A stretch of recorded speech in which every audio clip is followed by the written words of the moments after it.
perception is of hospice care. But the interesting thing is when Erin and I do our community events or do a health fair or do whatever, we are flooded with people that come up and say, thank you all for what you do. You really helped me when you were caring for my husband or my daughter, and thank you, I don't know what I would have done without you. And then they always say, we just wish we would have known to call you earlier. So that is what we do. What we do is to dispel some of those myths so people know to call us earlier when they need us. So are you having any left? You can sign back. Oh, you got it. No, I got it. No, I didn't do it either. So I'd like to start with talking about where hospice care started and originated, because I think it really helps us understand why are we even doing this thing called hospice care. Nobody wants to hear about it. When people hear this H word, they're scared of it. So why are we even doing this? So I think it helps to understand where it came from. So back in the 1960s, there was this lady that was working at a hospital over in England. And she was a really cool lady because she started out as a nurse, and then she became a social worker. And then as if that wasn't enough, she became a physician. So a little bit of an overachiever. Her name was Dame Cicely Saunders. So Cicely was a bit of an overachiever.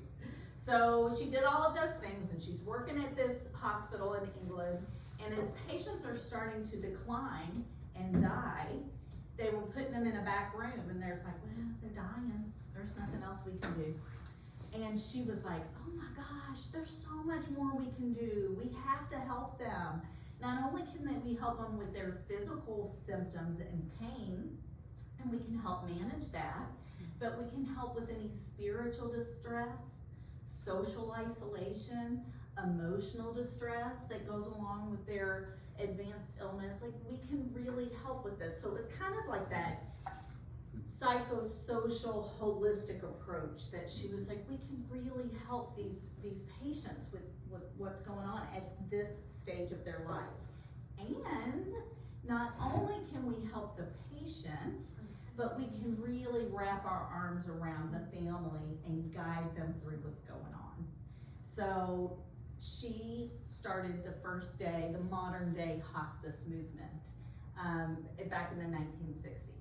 So again, it's like a holistic approach in guiding everybody. So that's why when Erin and I are working these meetings, people say thank you so much for what you all have done, because they felt very supported as they were going through this time of their life. So one of our founding volunteers, so Hosparus Health was founded by volunteers, and one of our volunteers actually worked with Cicely Saunders, and she came back here to Louisville, got some other volunteers together, and they started Hospice of Louisville. So does anybody remember when it was Hospice of Louisville? That was a long time ago. That was like the 1970s. So we started as Hospice of Louisville, and then we grew so much, so now we're over in Indiana, and we go all the way down to Bowling Green. We cover 41 counties. So Hospice of Louisville didn't make much sense anymore. So we were like, we need to change our name. So we changed it to Hosparus Health. And all that did was confuse the heck out of everybody, because they're like, hospice, it sounds like hospice, but it's not, and we're confused, and they think that every hospice across the country is called Hosparus. I had a physician call me the other day with referring a patient, and she was like, oh, I thought every hospice changed their name to Hosparus, and that's not the case. So we are Hosparus Health. We cover 41 counties. The reason it also gets a little confusing here in Louisville is because we are the only hospice provider. So you've heard Hosparus forever, and no wonder you think it's one and the same, because that's all that you hear. If you cross over the bridge to Indiana, there's a whole bunch of hospices. Hosparus Health, we're there in southern Indiana. We are one of many. So that's kind of the difference. So if you have a loved one that's in Florida, they might be on hospice care, it's not Hosparus Health.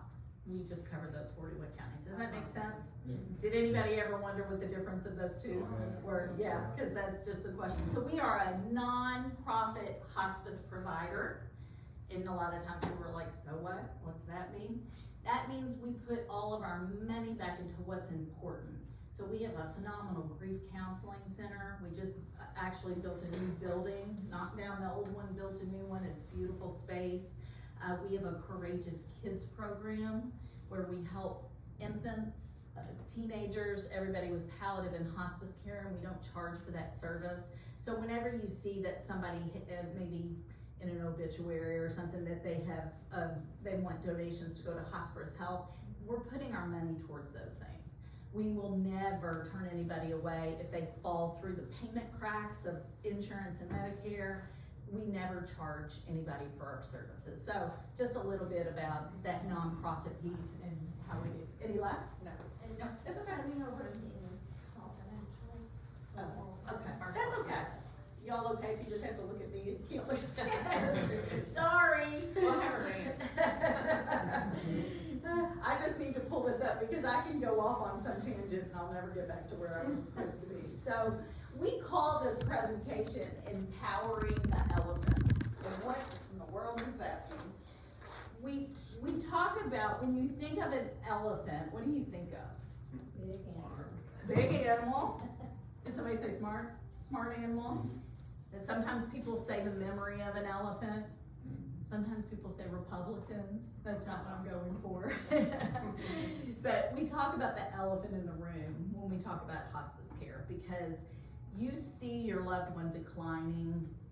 The doctor sees it, family members see it, the patient knows, like, I'm just not doing as well as I was doing, but nobody wants to talk about it.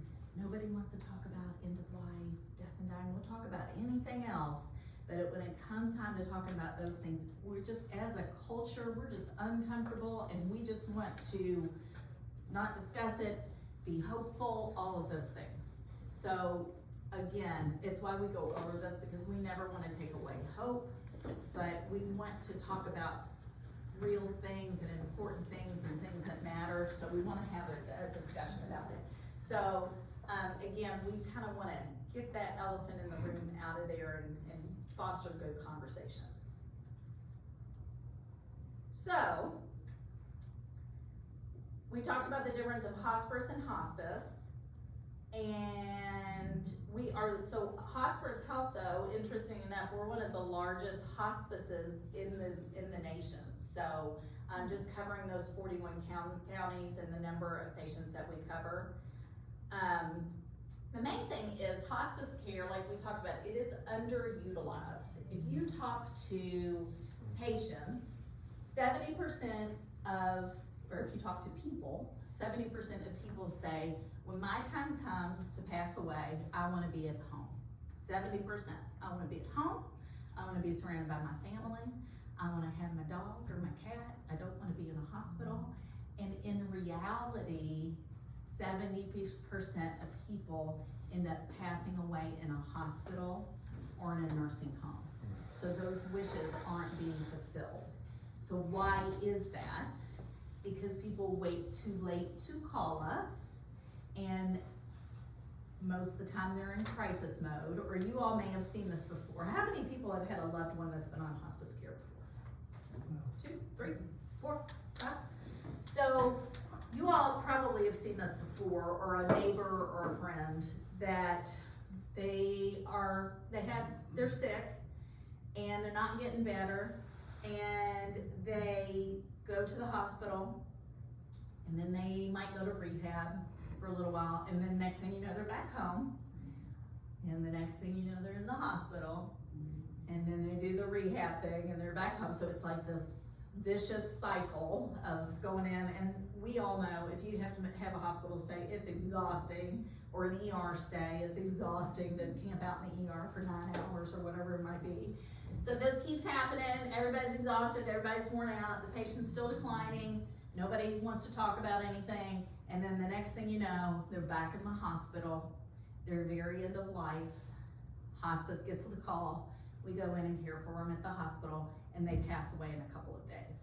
So that's kind of why that 70% that wants to be at home, it doesn't end up being at home. So let's define what hospice care is. So hospice care, if someone has a life-limiting illness and they've decided they don't want to pursue any aggressive treatments. So if it's a cancer patient, they've decided, I am done with this chemo and this radiation, exhausted, it's making me feel terrible, I don't want to do that anymore. Or somebody that might have dementia and it's at the end stage and the family's like, no, they need to do rehab, we need to get them stronger. And the patient's either not participating and they're like, I don't want to keep doing rehab, I'm tired. I just want to have the best quality of life for the time that I have left. So somebody took life-limiting illness, no longer pursuing aggressive treatments, and that can be chemos, dialysis, PTOT, home health. You've decided, I don't want to do this stuff anymore. I want to be at home and I want to have the best quality of life I can possibly have for the time that is left. And it is a guess, it's a guesstimate that if the disease takes its normal course, you have about 6 months or less to live. That is that Medicare benefit. So 6 months or less is usually the amount of time that somebody's on hospice care. So this is paid for by Medicare, Medicaid, and insurance is paid 100%.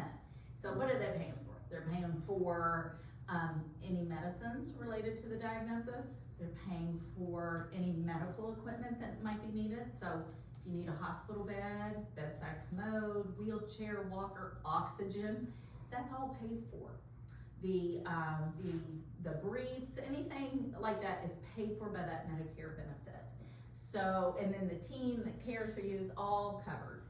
And again, if somebody falls through those cracks, then we never turn anybody away.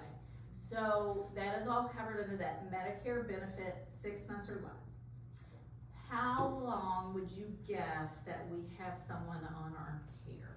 That benefits for 6 months. Does anybody want to give a guess? I'd say, what, a couple of weeks maybe? That's an excellent guess. You are spot on. Our average length of stay is about 12 to 14 days. So think about that. It's really hard to guide the family and to make sure that symptoms are being managed and patients are under, those symptoms are under control when we have such a little bit of time.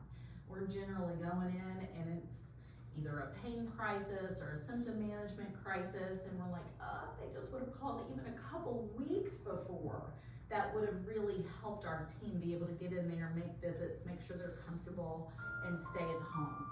So I mentioned 525.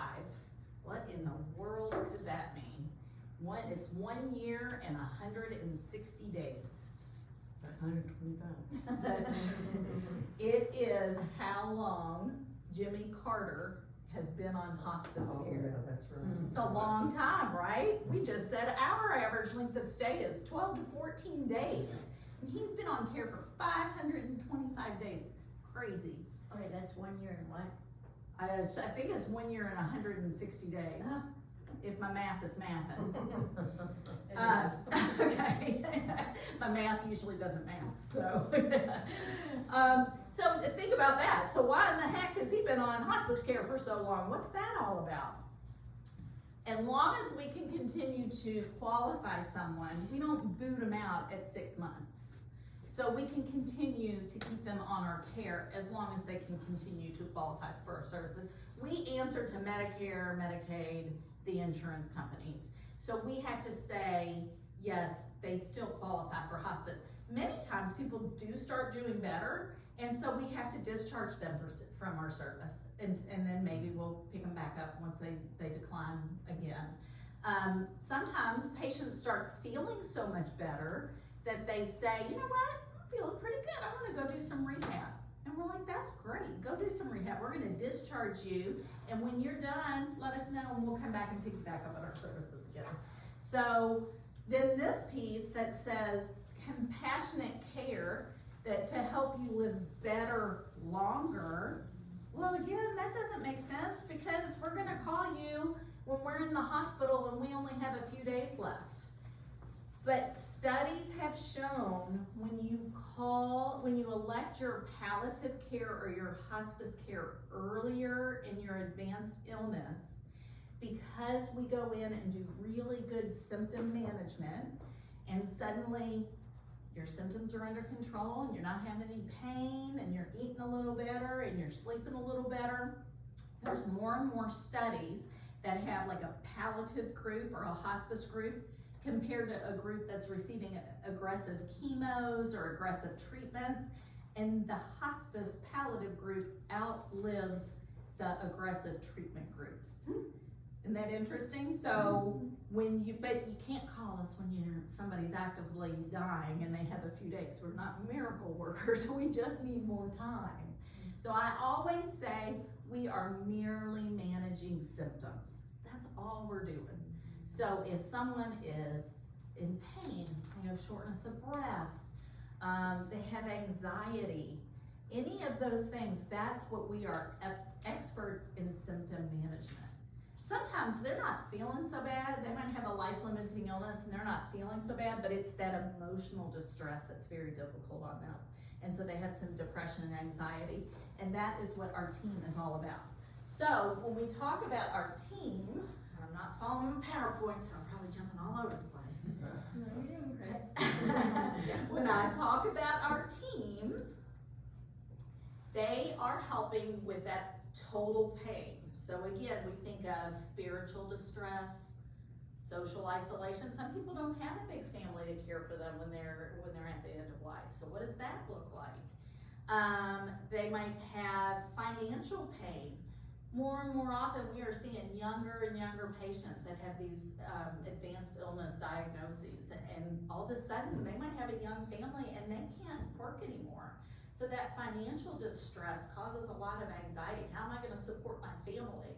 So we can help with that. So again, that holistic, it's this idea of total pain and total suffering. And so our team is overseen by a palliative physician. There's a nurse, a social worker, chaplain, CNA or a nursing assistant that can help with bathing, changing sheets, maybe help with feeding. We have wonderful volunteers that we love. We were founded by volunteers, and we have these wonderful volunteers to this day that can help with all kinds of things. They can go and give the family member a break. Sometimes family member just needs to go take a shower. They just want to go out to the store. So our volunteers can go in and help with that. And then we have these phenomenal grief counselors that can help with anticipatory grief. They can help after the loved one passes. The family or friends, loved ones can take advantage of grief counseling. We offer grief counseling at no charge after someone passes for 13 months. Why would we do 13 months? That's such a weird number. Anybody know why we would do that? Could cover the anniversary. Very good, yeah, to get them through the first anniversary of all the things without their loved ones. So you get them through the anniversary of their death, you get them through the first Christmas without them, the first birthday without them. We can help people with those things, and we do not charge for that. So our grief counselors are wonderful. So that is our team. Did I forget anybody, Erin? No. I don't think so. So that is our team, and we care for patients wherever they call home. So the majority of our patients are in the home. We go into hospitals, we go into nursing homes, assisted livings. So this is my PSA announcement that I stop every time. If you have a loved one in a nursing home and they are declining and you're thinking that they're probably hospice appropriate, we'll talk about how the heck do I know if somebody's hospice appropriate, we'll talk about that. But you have a loved one in a nursing home, it is 100% their Medicare benefit to have hospice care while they're in these nursing centers. When I started with hospice, I didn't really understand nursing homes, and I just thought what probably a lot of people thought was these nursing homes, they have to be very good with dealing with end-of-life patients, right? That's what they do all the time. They've gotta be excellent at that. They are not, unfortunately. There's a lot of turnover in the nursing homes. Post-COVID, there's lots of turnover and they're short-staffed. You get a lot of fresh young faces that haven't dealt with elderly patients or end-of-life patients. They don't know. So it's so important for us to be that extra layer of care, because our team comes in just for your loved one. We're gonna come in and make sure their symptoms are under control. We're gonna make sure that they're clean and fed. Our social worker is gonna pop in. Our chaplain can pop in and pray with them and spend time with them. So many times a nursing center will say, oh, we got this, we can do this. You don't need to call them. We have contracts with all of our nursing centers, and just, I can't say it enough, if you have someone, please let us be that extra layer of care. Yes? Where does assisted living and memory care fit? So we will go into any assisted living, any memory care. It's actually a little easier when you get into the nursing homes, and I won't go down this rabbit hole. It gets a little complicated because Medicare's paying for your care, or Medicaid, depending on where you are, or your private pay, whatever it is when you're in the nursing home. But you can't, they're gonna cover your skilled care, Medicare is. So if you're being skilled and you're doing rehab, you can't have hospice at the same time. But in a assisted living memory care, or assisted living or memory care, I know a lot of the assisted livings have the memory cares now. Those are private pay, so there's no kind of conflict when it comes to the payment piece. It's almost like being at home. Like that Medicare benefit will take care of that, and it's all good. And you know, those are people's homes, and they wanna stay at that home, and they don't wanna have to go on to a higher level of care like a nursing home. So if we can come in at the assisted living level, which we have great relationships with all of our assisted livings, then hopefully we can keep them there, and they don't have to move out of their home and go to that higher level of care like a skilled nursing center. So, did I answer your question? Yes, ma'am. And you said that Medicaid also covers? Yes, So if someone's in a memory care unit on Medicaid? yes, Okay. then yes, for sure. So, you know, the options are, once you finish your skilled therapy, you go to the hospital, and then you can go somewhere skilled for 100 days. And Medicare will pay for that skilled therapy. They're gonna pay room and board for 20 days. Correct. And then they're gonna pay a portion of that for up to 100 days. But then if you wanna stay there, you gotta become private pay or Medicaid. And I don't know about you, but I don't have $8,000 a month to spend for a nurse, or more, $8,000 to $10,000 to pay a month for nursing home care. So a lot of people will do a spin down and then become Medicaid, and then a good majority of our patients are paid for by Medicaid if they're in memory care in a nursing facility. On your skilled benefit, just because you can go there for 100 days, they say, you have to continually be progressing towards your goals for Medicare to continue to pay in a skilled nursing facility. So it's not, you have a 100-day benefit, but if your loved one gets in there and is just not able to continue with the skilled therapy, you may only get 10 days, you may only get 20 days. You have to continue to show progress. So there's a slide here, and it's a very busy clinical slide. And the only reason I show it is to show that we're not just putting people on hospice care willy-nilly. Like, there's a very specific disease progression that we've got to check the boxes and go, okay, their cancer is to this point, or their dementia is to this point, and you know, their renal disease, or whatever it might be. You know, again, it's any life-limiting illness. So it can be ALS, cancers, dementia, COPD, congestive heart failure, all of those things. And we go in and we check this very clinical box. And unfortunately, in this day and age, people don't just have just one. Generally, if they have end-stage dementia, they probably have some congestive heart failure, some other things going on. So we go in and check the box and say, we can admit them for hospice care. Or sometimes we go in and say, you know what, we can't, they're not ready yet, but we're gonna keep following up and checking until they are. We'll get them on service as soon as possible. But for the average person, like I said earlier, how the heck do I know somebody who qualifies for hospice? What am I supposed to be looking for? If you have a loved one that you're just seeing some decline, and if you're looking at them and you're thinking, you know what, I'd be really surprised if they were here next year for Christmas. I just would be surprised. They went into the emergency room a lot, or they're getting more and more UTIs, or they're having more and more trouble with those activities of daily living. You know, they're sleeping more, they're eating less, like just those little things that you just check the box. Worst case scenario, we come in and we do an explanation of services, or I guess best case scenario, we say, you know what, you're not there yet, but we're gonna keep talking to you so we can pick you up and get you the support you need as soon as you can.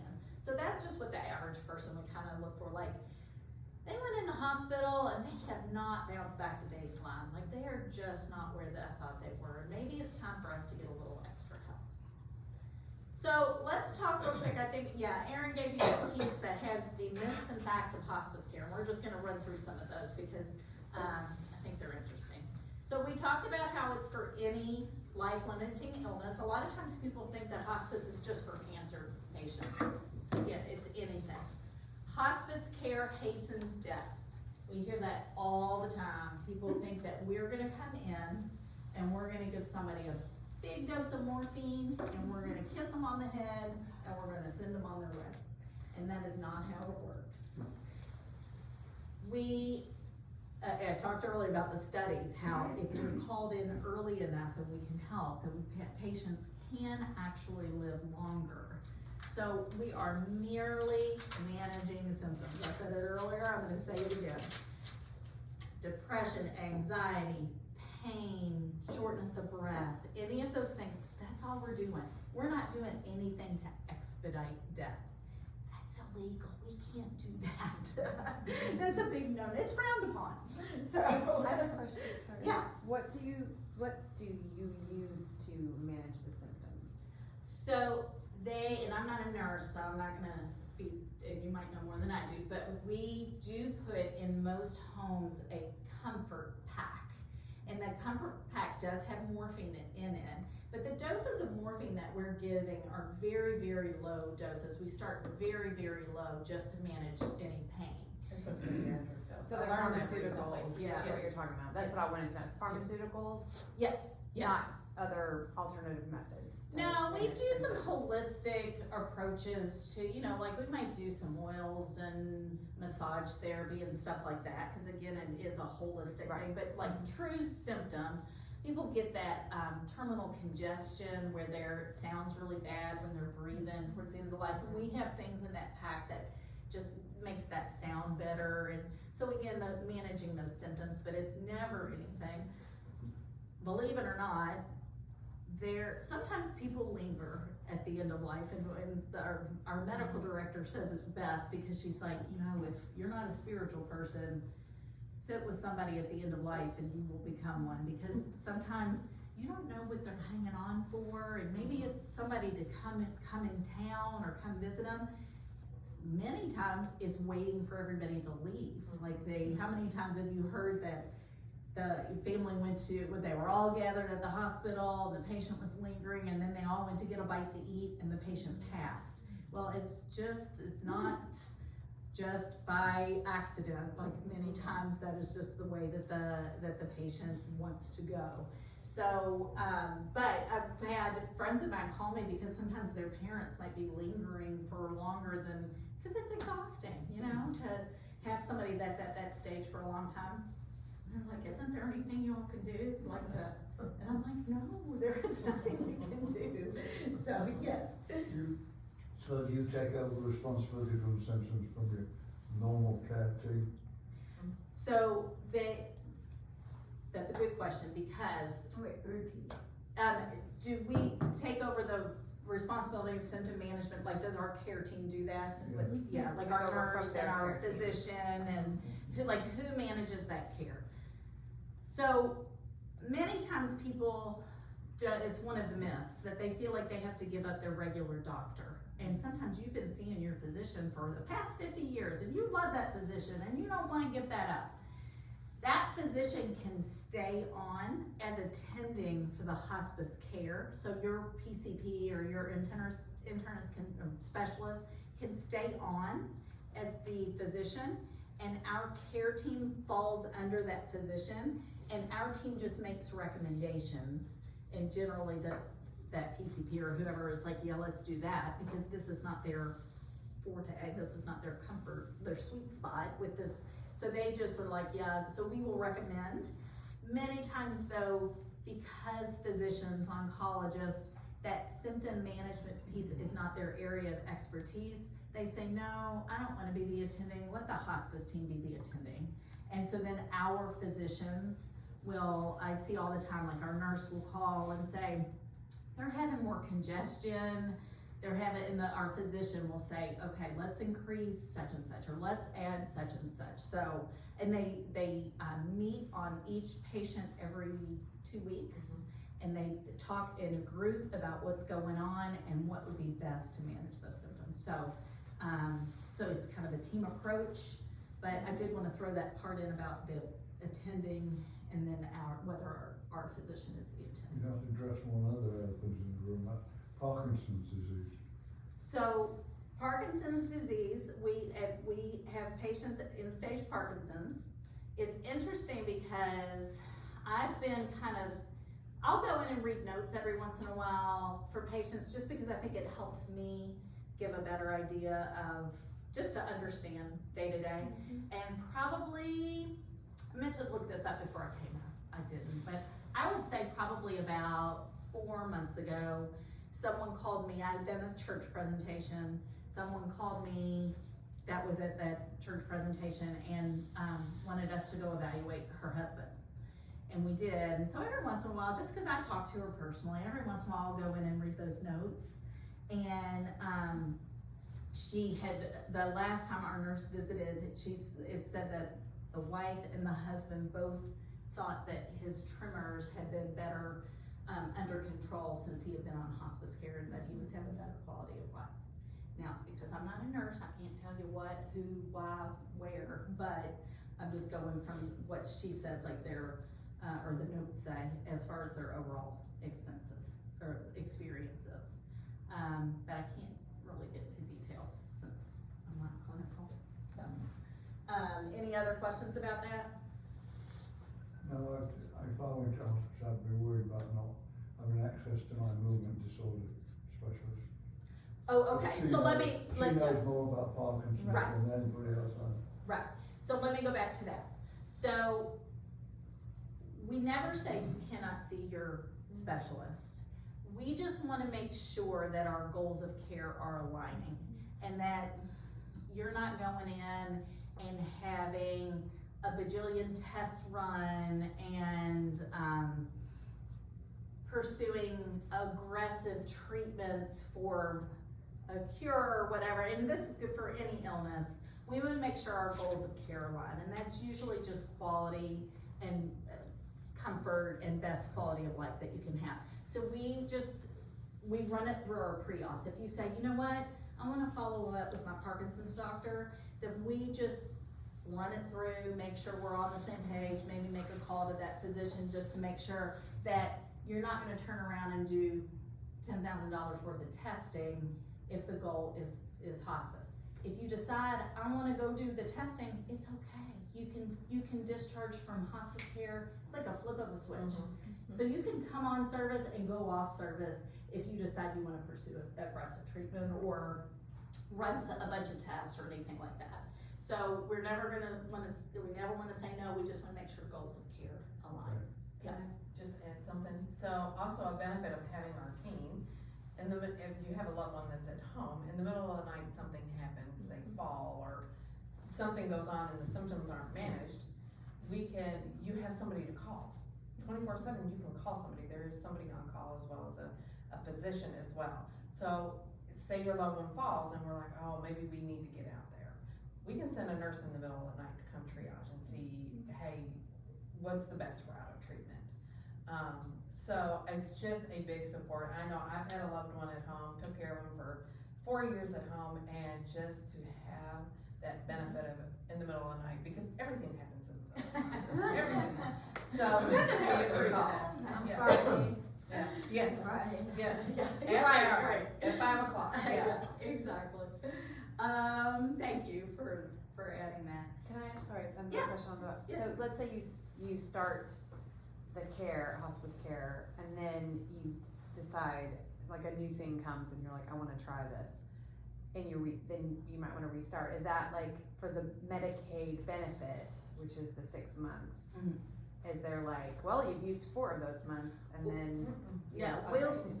we have a whole department that makes sure that once they, because some insurances have like certain number of hospice benefits, or Medicare's not really like that, but it depends on, like some insurance might. So our team will call and make sure that somebody can qualify. I've never seen where they've run out of their benefit periods or anything like that. So we take, and that's the nice thing, is we have people that take care of that. So if you wanna go see your doctor, we call and we make sure that it's pre-auth and it's all good. So it's not something we put on the patient and say, you all need to do this. We take care of all of that. But you don't have a stop date at 6 months, I think that's what you're Right. saying. Oh, I'm sorry. Yeah, Yeah, like- no stop yeah. date. Yeah. There's no, so if. We reevaluate. Like you do if you are doing rehab and it's like, Yeah. well, we're not gonna pay for it anymore, so we can. That's a little, yeah, but that's also a little different, cause there's a period, just because we say 6 months doesn't mean, okay, my loved one's been on there 4 months, and now, okay, we decided to do something else, but, and then that didn't work, so I'm gonna go back to hospice. It's not that you just have 2 months Okay, left, that's what I was you thinking. have, it's unlimited, it's Got it. not, you know. As long as you qualify. Yeah, We right. gotta make sure we're checking those boxes. Yeah. Hospice care means giving up hope. I hear that all the time. We don't wanna call in hospice. I don't want my loved one to think I'm giving up on them. And we always say, we are not giving up. We are fighting right alongside. We hope for the best. But you know, sometimes hope for a cure is no longer possible. If that was the case, we'd all live forever. So it's not that we're giving up, we're just reframing that hope. So we go in and it's patient directed, so we're like, what's important to you? At this stage of your disease process, what is important to you? And it's different for everybody. Some people just wanna be able to get out and work in their garden. So I wanna feel good enough to get outside. I haven't been able to work in my garden because I've had so much pain or had so much shortness of breath. That's what I want. I was reading somebody's note the other day, and he just wanted to be able to keep going to Costco. I'm like, all right, buddy, I'm right there with you. I wanna go to Costco too. So it's different for everybody, but it's like, what is your bucket list? Let's look at that and let's see what's important to you, and let's see if we can make that happen. But again, we need more time. When somebody calls us and they're just very late and maybe declining pretty rapidly, we can't do those things, but we need those earlier phone calls. Yes? With Parkinson's though, it's very difficult to determine end of life because, you know, as the doctor told you when he was first diagnosed, you don't die from Parkinson's, you die with Parkinson's. And, you know, you can be going along and maybe having difficulty maneuvering, but It doesn't mean. it doesn't mean you're dying, you know, you're just having trouble. Yes. And then you fall and bang, you know, you're So it gone. can be kind of quick and you don't know. So Yes. that's where we're gonna talk about our palliative program a little bit, and I think that piece might help. So we're just about to wrap up the hospice and we'll get on to palliative. I'm probably running out of time. So then another important thing is only a physician can refer to hospice care. Anybody can make that hospice diagnosis. I will say some of the physicians are probably the worst at referring to hospice care, right? Because they have that cure, fix mentality. Or they're like, oh geez, if I open up this hospice can of worms, I'm gonna be in here for another 30 minutes and I gotta get on to my next patient, so I'm not gonna take the time to do it. Anybody can make a hospice referral. We have self-referral, family and friend referral. It could come from the hospital, from the nursing home. Anybody can make it, so you don't have to wait on your physician. And there are numbers on the back of the brochures and then at the bottom of the facts and myth, or you can just look it up, but you can make the referral. And the beauty of it is, if you make that referral, normally can coordinate a nurse to come out that day or the next day to just even tell if you're eligible and to explain the process. So I'll just wrap up, reminder of that grief counseling center. So we can help not only that 13 months after someone's death, but we can help with any anticipatory grief. So it's interesting, the Parkinson's referral that we had, the wife is taking advantage of anticipatory grief and having a grief counselor come visit her because she's really struggling with what's going on. So that's a part of what we do. Okay, let's talk quickly about palliative care. It's not nearly, it doesn't take me as long as it does about hospice, but let's talk about the difference between palliative and hospice care. Because it gets, you know, again, people lump them together, they don't know what it means. If you go over to Baptist, 4 Park is their palliative care floor. So people hear palliative care floor, let's go to 4 Park. That's actually where we have the majority, or a good bit of our patients is on that 4 Park floor, a lot of hospice patients. So that's why, like, people hear that and they think that it's one and the same, but there's actually a difference between the two. So we talked about hospice care, life-limiting illness. You're not doing those things like aggressive treatments or therapies, and it has that 6-month kind of time frame on it. That we talked, it can be longer, usually shorter. Palliative care is help at any age and any stage of someone's serious illness. And they can continue to pursue all of the things. So you can have palliative care, but you can still be doing your PTOT, you can still be doing your aggressive chemos, you can keep doing all of those things and have palliative care. And you can have it, there's not really a time frame on palliative care. We can come alongside you with palliative care upon diagnosis. So it's just an extra layer of care to help with that symptom management. So many times people are seeing their physician, their specialist, and they're going along, things are going good, they're specialists keeping things managed. I'm gonna use an oncologist as an example. So you have a cancer diagnosis, you're getting your chemo, you're doing some radiation, you're doing pretty good, but all of a sudden there starts to be some decline going on. And all of a sudden you're going to the oncologist, but you're coming home and you're like, I feel like crap, my pain's not under control, I'm having this shortness of breath, I'm anxious. But the oncologists are only good with symptom management to a certain point.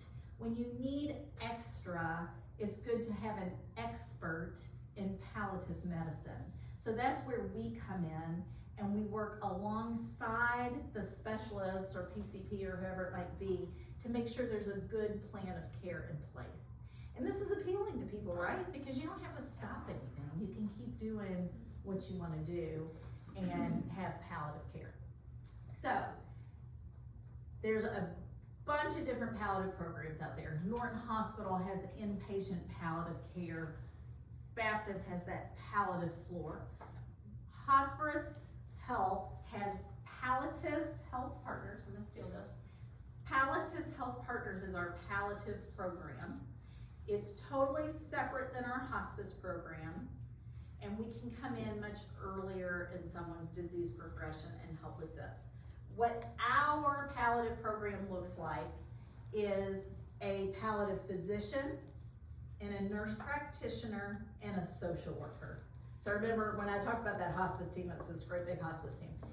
It's a smaller team. We have RNs that are in-house and they answer the phone. So a 24/7 call line. Palliative physician on call 24/7, nurse answering the phone if there's any questions. And so it's not as robust and we're not visiting as often.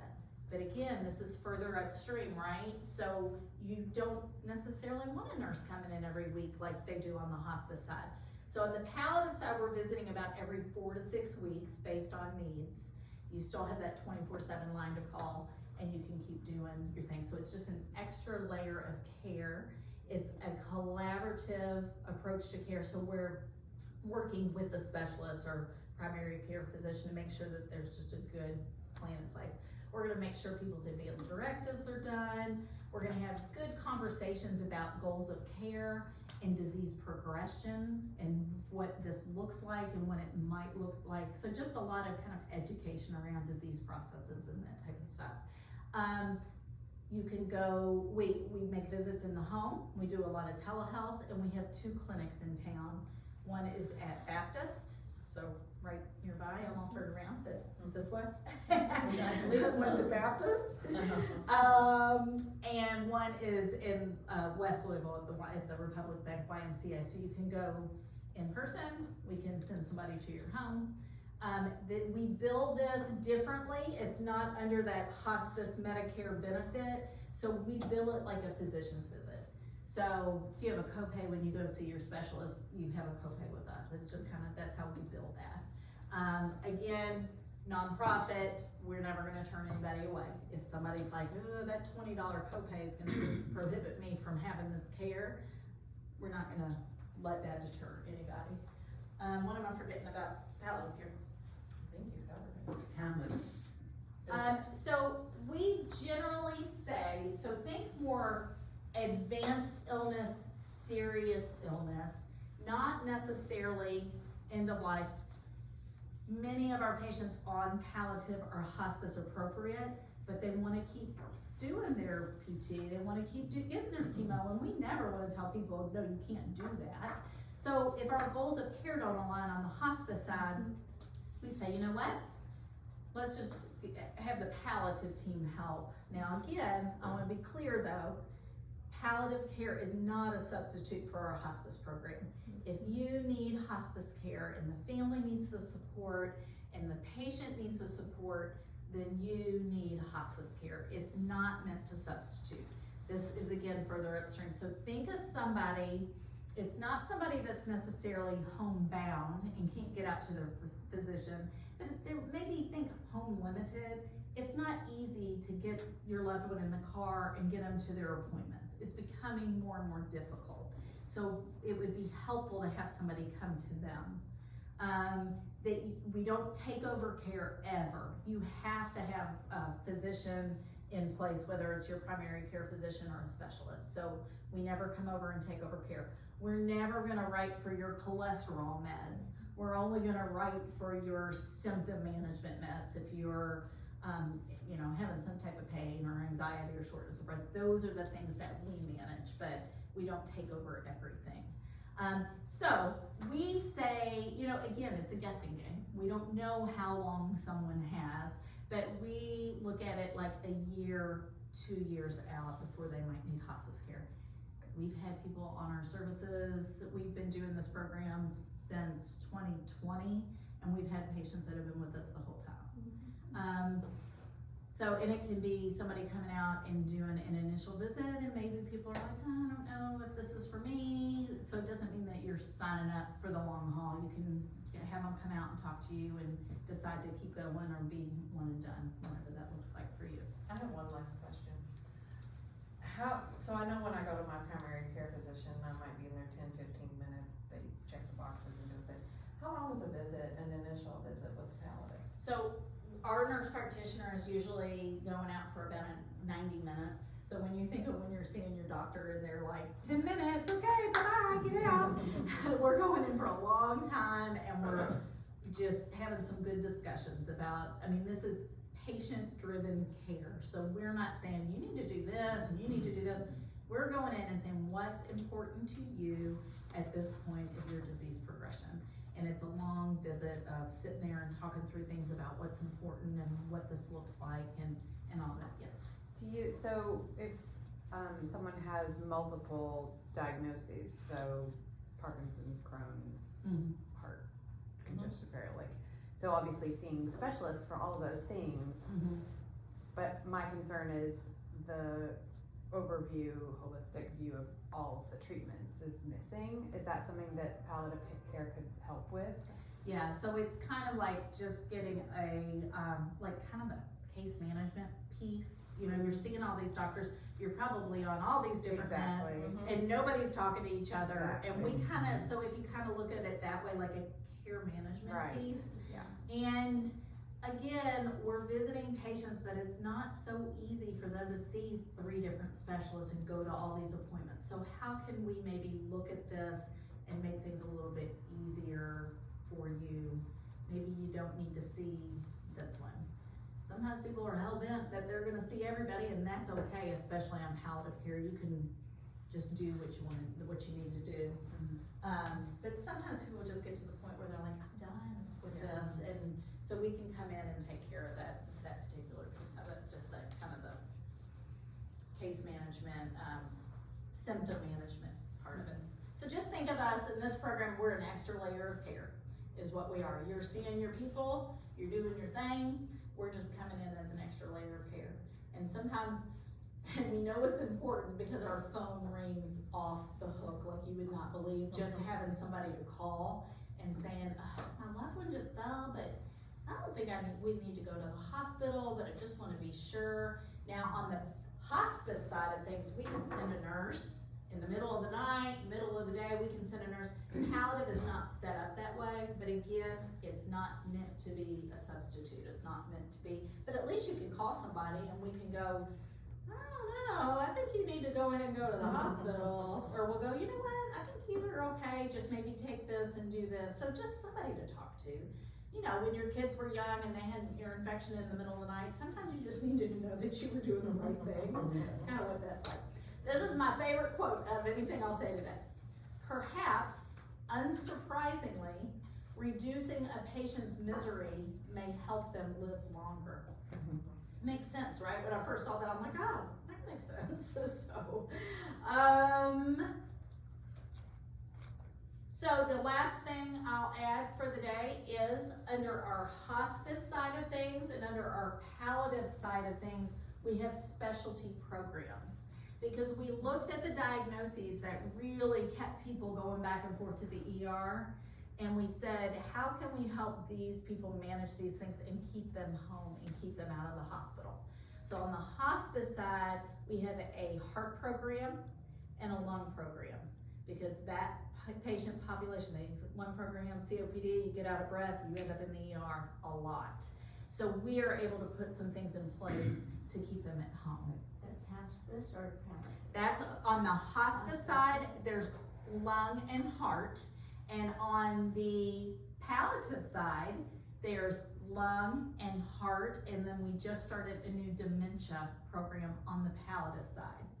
So that's really a big part of what our social worker does on that palliative side, because the caregivers, you know, many times you've never navigated Alzheimer's or dementia before. You don't know how to care for a loved one that has it. So we really give them a lot of tools to be able to care for them.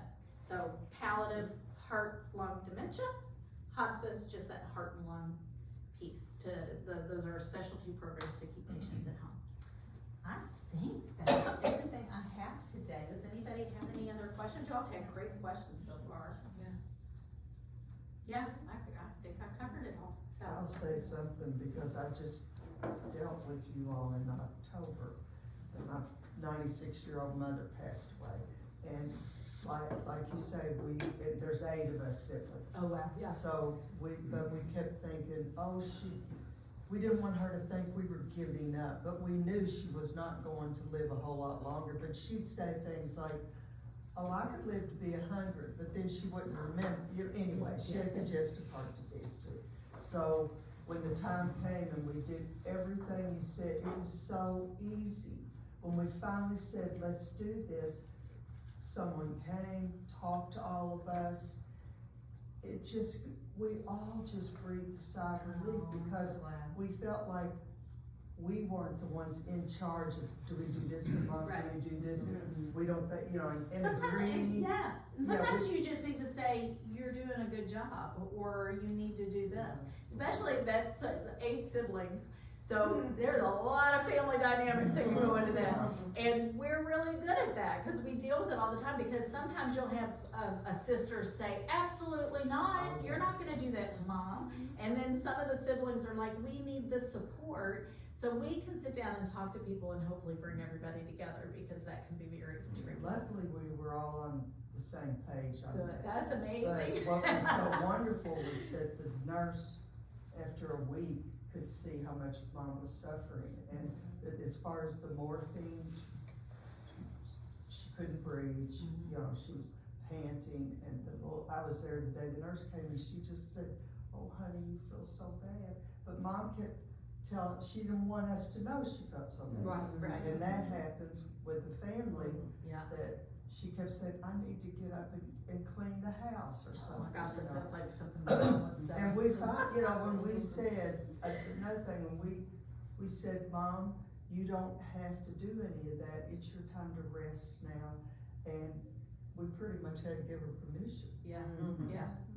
Yeah, sometimes it's, you know, you tell them it's okay, it's time to go, you can give them permission, but that's the beauty of our team, is they can guide you through that, because sometimes this is people's first encounter with losing a loved one, and you don't know how to navigate that. Yeah. But when I first started with Hosparus, I met one of our social workers over at a nursing home, and she was like, we're gonna go see Mr. So-and-so, he's declining a little bit, the nursing home called earlier, and this goes back to me telling you, we love our nursing homes, we have good relationships with them, but they don't always know. So I would go into this nursing home, the staff was totally panicked because he had terminal restlessness. Have you all ever, restlessness, have you heard that term? It's like if you've ever seen anybody and they're end stage and they're picking and they're just Yeah. not comfortable, they're picking at the air, and they might be talking about loved ones that have gone before them, and it's just kind of chaotic, and you can tell they're not comfortable. So the staff was all a mess. We walked into his room was a dirty disaster. His clothes were dirty, it was just a mess. Our social worker was like, get him his medication, get his clothes changed, call his sisters, and it was just amazing, because we walked into chaos, and when I left there, he hadn't passed yet, but it was the most beautiful. He was comfortable, he was clean, his sisters were there, our chaplain made it in. Like, it went from being so chaotic to being so beautiful, and I'm like, he got to die with dignity, and if we would not have been on board, that would not have been the case. So we're just really, this is what we do, so we're very good at giving the tools to help people be able to do We that. are. So, yeah. Well, thank you all for your time today. Thank you. Thank you. Well, it's fun. Who still has Christmas shopping left to do?